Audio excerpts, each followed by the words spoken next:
Hey everyone, I'm Almar of almarsguides.com, and in this video here I'm going to be talking about how I think Blizzard is going to do the Burning Crusade.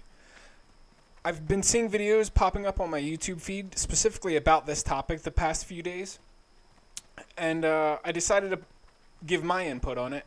I specifically have more experience with, I guess you could say, progression servers, or how Blizzard is going about this than most people due to the fact that I played all of the Everquest progression servers. The very, very first ones they ever did. I can't even remember. The Combine, I think, was the name of it. And then years later, they did Ragefire and Lockjaw. Then after that, they did the Truebox servers with Koronev and Agnar and Finnegal. And I've basically played on most of them one time or another, and I was playing Everquest when all of those servers were released, so I know how Daybreak did it, and I'm going to be giving you my opinion based on what I seen Daybreak do. Now, Blizzard, I personally think they specifically stole the idea from Daybreak to do progression servers.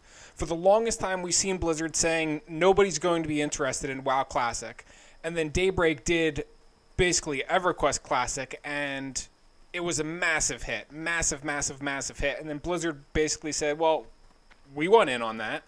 So they did WoW Classic. Now, I think specifically these WoW Classic servers that we are on right now are never, ever going to be upgraded to Burning Crusade.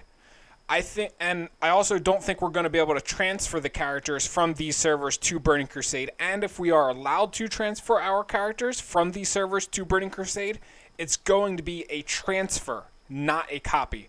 You're not going to be allowed to keep your character on WoW Classic and also put it on Burning Crusade, because it's way too easy to duplicate items if you do it that way.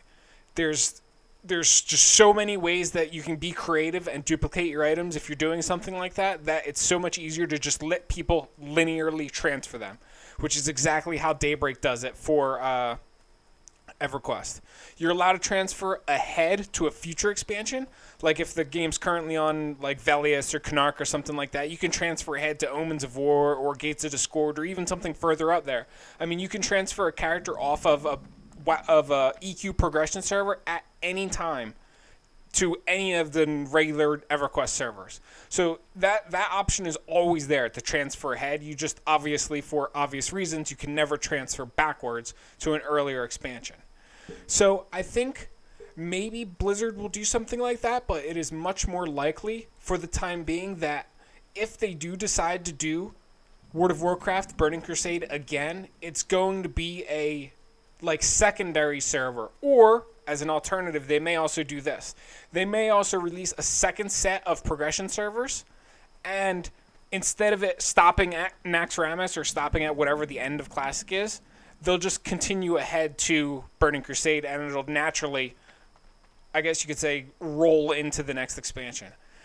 Now, Daybreak originally they did the EverQuest ones a few different ways originally. Originally, the very first time they ever did progression servers is when the end boss was killed of a certain expansion, the next expansion unlocked, I think, within like 24 to 48 hours or something like that.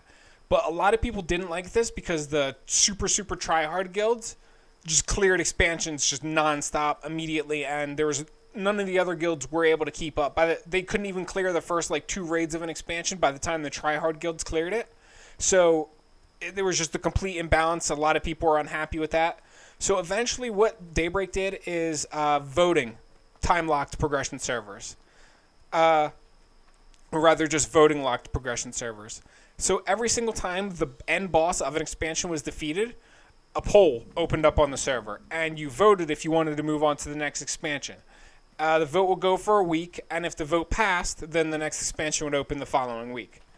So this went on for a while until eventually one of the servers during Plains of Power got, for lack of better words, cock-blocked at Plains of Power, as I said. And I think it was on there for like a month. Only the top 2 guilds or something like that wanted to advance the server forward, and all of the other guilds on the server voted no. And there was a huge bit of argument, huge bit of drama, and eventually Daybreak finally settled on the most recent and arguably their most popular / successful idea, which is time-locked progression servers, TLPs, which is the acronym for the types of servers they do. Now, these servers, when the end boss of a specific expansion is killed, the next expansion unlocks in a specific set amount of time. So the way Daybreak does it is, when an expansion raises a level cap, it takes 3 months to unlock after the most recent boss is dead. If it doesn't raise the level cap, I think it takes a month or a month and a half to unlock. So for World of Warcraft, we wouldn't have to worry about anything like that, since every expansion raises the level cap. It would always be just a X amount of time after an expansion is cleared, the next one would unlock, and that's how Blizzard would do it. But I honestly don't think they're going to be taking that route. I honestly I very well picture Blizzard doing Classic from where it is now until it ends in Naxxramas, and then they're probably going to open up, as I said before, a whole new server that is most likely going to start on Burning Crusade. I would actually be very surprised if they opened up whole new servers and they went through Classic again and then dumped us into Burning Crusade. I really don't see them doing that. Now,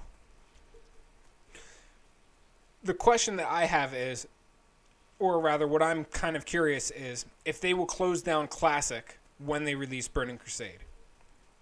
Which, I guess that is honestly going to depend on how popular Classic is in comparison to, or rather just how popular Classic is, period. If it's making them enough money, they'll likely keep both servers open at the same time. Everquest currently has, I think, 5 or 6 concurrent TLPs going at one time, and they're all on different expansions. They're all progressing at different rates. They all got different amounts of people on them. So, I mean, Daybreak certainly does keep different servers running. I think keeping a World of Warcraft server running might be a little more taxing than the Everquest servers that Daybreak is using. But, I mean, if the money's in it, Blizzard's going to do it. They're going to be running, you know, Classic, TBC, and maybe, hopefully, fingers crossed, a Wrath of the Lich King server as well. So that's basically about all I can think of saying. If you guys have any other questions about how Everquest did it or what I think Blizzard is going to end up doing, please feel free to, you know, leave a comment below. I'll do my best to answer everybody. And that's basically it. Hope you guys enjoyed the video, and I will catch you around the next one.